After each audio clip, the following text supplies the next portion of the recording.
aad baa maasanta yaasiin adiga iyo dadweynaha ina daawanayaba kaftankan waa kaftankii soddonaad ee aynu usoo gudbino dadweynaha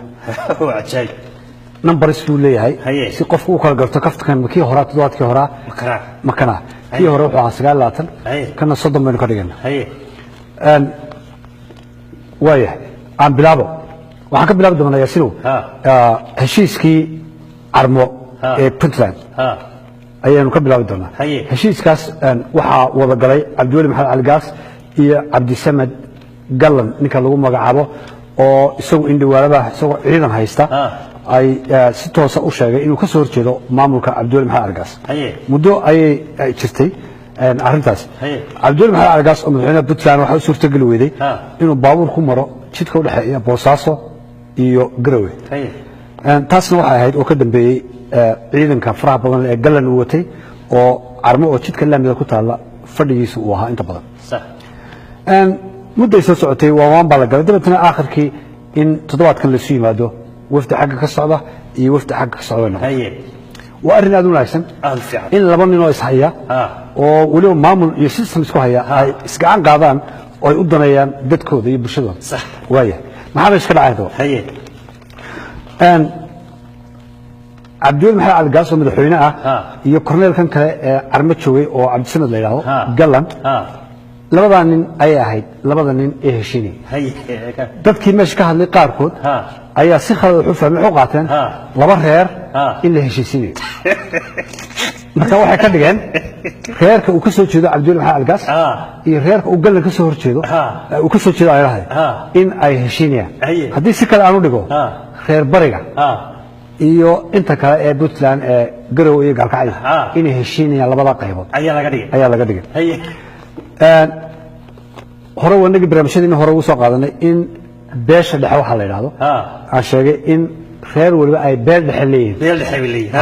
imika waxaan ku darayaa reer waliba Faysal Cali Waraabe فيصل على ورابها هرقيسة فيصل على ورابها قروي فيصل على ورابها مقدشة فيصل على ورابها أديلا كوري كسمايو ساس الوضع دونا فيصل على ورابها بنتلاند وحالا إلى تامع دقدير نمين هورو أرقنا معه لكن يمكن صوصار دونا كله نقول صباح يعني نيو نكاس حاول كمية الحب وكبلال بصراحة شعب فربنا ورير بنتلاند يسومالوين تكره هي هذا الكيس أدي وعريسي قبيل قياحا أو عن جيل لو صار قبل أي دتك هرتيسي وشيء وحيري بنتلاند نمبر 1 وحكا خيرك وكسر شيء ذو عبدالله محمد عباس خيرك وكسر نمبر 1 مبروك نمبر 2 وحكا خيرك وكسر شيء ذو نكلم كهرب برجان كهذا لنا قلنا صلى الله ما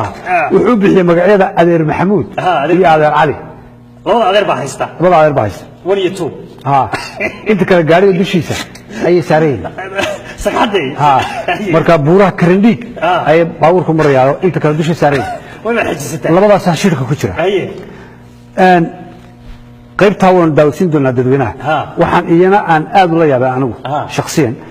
dadka waa farbadana Soomaalidu in daawanayna ay la qabaan in qayb dhaqan xumo ah oo ninka odayga ka hadlaya sigliftiisa qayb aan shirka iyo dib u heshiisiinta ku jirin oo dumar ah ayuu ka hadlaya marka wuxuu leeyahay askartii ka timid Gaalkacyo haddii inay kursasho geysteen in kale ayaan dumarkii waraystay reer bariga والبروح نعرق نده أنا ودي أنت هكذا ما أورن كريو لكن بالآن عندهن أكاديمية وتمثيلي وما أنت هلقا جوكته وحي كتبي حيل آن أقل لي فروري أحمد حمد عيقاك يعني وجاهد ديراوي كتبي ومالك هذا قصر فروري يوضا واجه سبيل أدير محمود سلام بايدين هي اللي صاصة كل شيء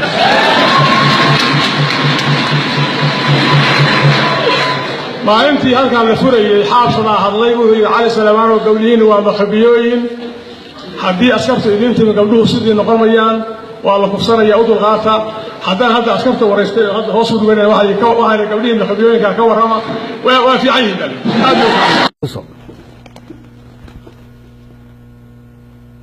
علي تاني دخل الصوماليين بكم ترجع كويس سما الحولين القوة فرديا أنت هذا أقدر نحوي هي